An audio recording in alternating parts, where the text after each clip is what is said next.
Good evening and thanks for joining us. I'm Jacque Jovic.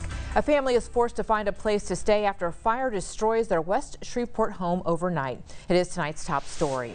The single-story home on California Avenue went up in flames around 10:40. Firefighters say several adults and their dog lived in the home. Everyone did escape without injury. It did take nearly 24 firefighters to get the flames under control. The cause of the fire is still under investigation. An update now, a man accused of killing his parents and 2 siblings will be in district court in Texarkana, Texas tomorrow for a pre-trial hearing. 18-year-old Cesar Olalade faces several charges of capital murder. In May, he engaged in a 2-hour standoff with police at a mobile home in Nash, Texas. After he surrendered, police say they found 4 people shot to death inside the home. Olalade is being held in the bi-state jail on a $10 million bond. Jury selection is scheduled to begin tomorrow in the trial of a Shreveport woman accused of throwing her 2 children from a bridge into Cross Lake. 33-year-old Eureka Black is charged with second-degree murder and attempted second-degree murder. Her 10-month-old baby died in the water. Her 5-year-old was rescued. If convicted on the second-degree murder charge, she faces an automatic sentence of life in prison. Regional news now. Week 1 of the Paxton impeachment trial has come to a close. Our Capitol correspondent Monica Madden highlights some of the reaction from Republicans not involved. Well, it's deeply disturbing. The allegations that have been made, some of the evidence, I've been watching it off and on. Texas's senior U.S. Senator and former Attorney General himself says he has major concerns about evidence laid out in the trial last week. And he's not the only Republican outside of the Texas legislature to weigh in. Former Congressman Louis Gohmert released an op-ed Thursday titled, "Ken Paxton is not a victim." Gohmert also challenged Paxton in the 2022 primary. He writes, "I've fought 2 unjust impeachments of President Trump. I've seen corrupt prosecution. Pursuing Paxton is not." Cornyn shared that sentiment. You know, having been a veteran of 2 impeachment trials myself here recently, it's a unique process, but I think it's unfolding the way it should. And I think the Lieutenant Governor has done a good job making sure that it's not an overly politicized process and that Attorney General Paxton gets a fair hearing, but also the whistleblowers who claimed he was performing illegal acts get a fair hearing too. Paxton denies all wrongdoing and pleaded not guilty to all 20 articles of impeachment on day 1. He hasn't been at the trial since then, a day when dozens of supporters showed up to rally around the suspended AG. Madden reporting.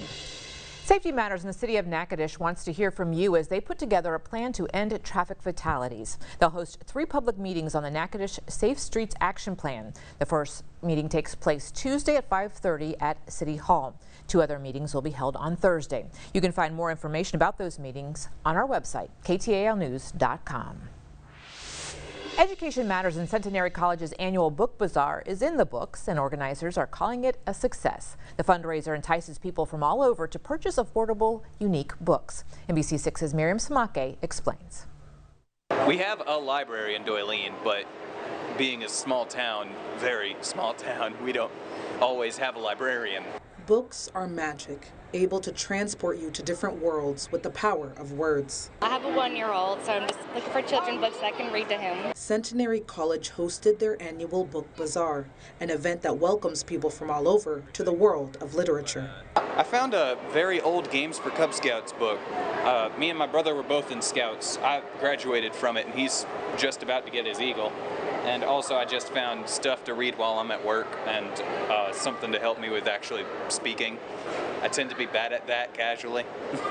The event was hosted by the Muses, a group of women with connection to Centenary College who raise money and fund projects for students. I know there are at least 3 dealers from out of the city that have come all the way from some other place, other state sometimes, because they know that they will find books at this event that they don't find at most book sales.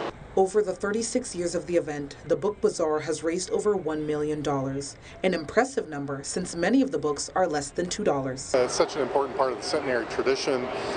We style ourselves as Shreveport Bossiers College, and this is such a major event for the community and from really all around. People come in from miles around, as they say, and the Muses have been such an important supporter of the college over the years. There are a number of genres for all ages and 60,000 books.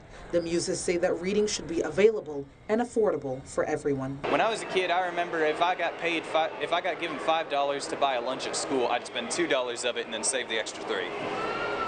And events like this, the fact I could get 3 books for $3 is nice. Miriam Samake, NBC 6 News. Community Matters in Shreveport Common receives a prestigious award from the Society of American Travel Writers. Shreveport Common was recognized for its transformation of a long-neglected historic area on the edge of downtown Shreveport into a creative cultural community. Shreveport Common improved several sites, including the Municipal, the Strand, Central Fire Station, and Caddo Common Park. Well, coming up, a New York native relives one of the most devastating days in her life. You'll see the story from her perspective and the view of others. But first, here's Ron. Well, it looks like those humidity levels are rising tonight, but not extremely high. But there's a bad side to that. We're going to talk about that, and we're going to take a look at the tropics. It's getting a little scary out there. We'll be right back. You're watching NBC 6 News at 10.